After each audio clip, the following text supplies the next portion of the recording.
John Mairi, do you want to chair? Do you want to sit? Okay, I'll sit. Okay. I'll speak on behalf of South Sudanese community in Oxford. Because I think somebody spoke on behalf of Sudanese community in Oxford. I think it's also high time somebody spoke on South Sudanese community in Oxford. I moved to Oxford in 2000. And by that time, I think Bona Malwal and the family were here. Another person was in the late Ahmed, who was also here. And Simon, of course, was here. And later on, we were joined by Felix and Lokuji. Yeah. I think that is really the essence of South Sudanese community in Oxford. Since I came here, we had a rapport with Bona Malwal. He's the figure family head that we go to whenever we have problems. We always approach him. We seek his advice on issues that affect all of us, and so on. And then I moved to South Sudan. I met him again when, for some reasons, was wearing a different hat. As we were awarding honorary degree to, I don't know whether I should mention that. Bashir. We were awarding a honorary degree. He was in the company of Bashir.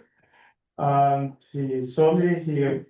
I was the academic registrar for the university. So that was another occasion that I met Bona Malwal in Juba. And then, as one of the speakers was speaking, there was that photograph which appeared and was circulated this year. He didn't look himself. He looked very pale, very thin. And my first reaction was to call, of course, Michael, and what is wrong with the old man? And Michael told me he was on his way to Juba to bring the old man here for treatment.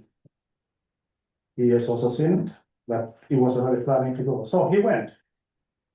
And when he came back, I found him. Did you come with the old man? He said no. And then I didn't ask further. My own reaction was probably, has he given up on life?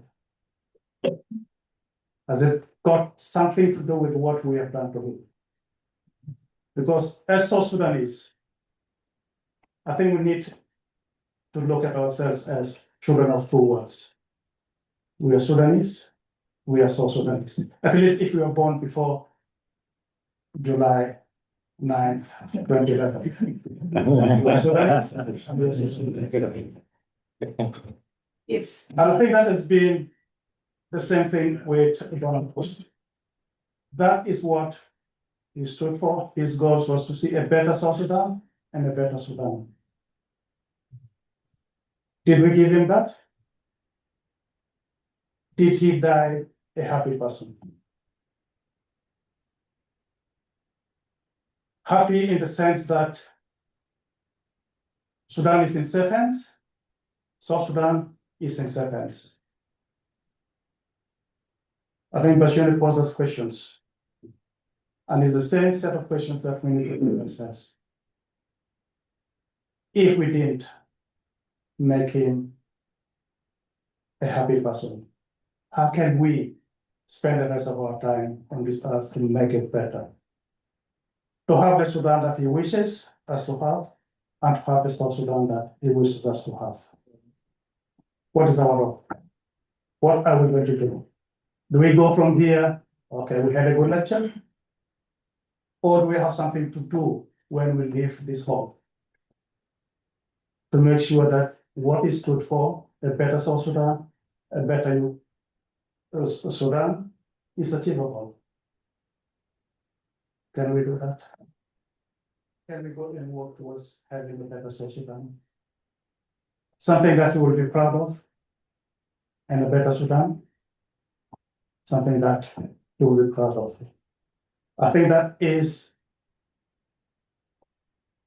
my biggest challenge to all of us. We need to see. Sarah spoke of liberal democracy and education. Yes, we stood for those things, but how do we make those things a reality? We can only make it a reality if we can make the two countries better than what they are today. And I think there's room for these countries to be better than what they are. And it's a challenge to all of us to make sure that we do that. At least to make him, as we say, rest in peace. Otherwise, I don't think he can rest in peace. The way we are running the affairs of the two nations.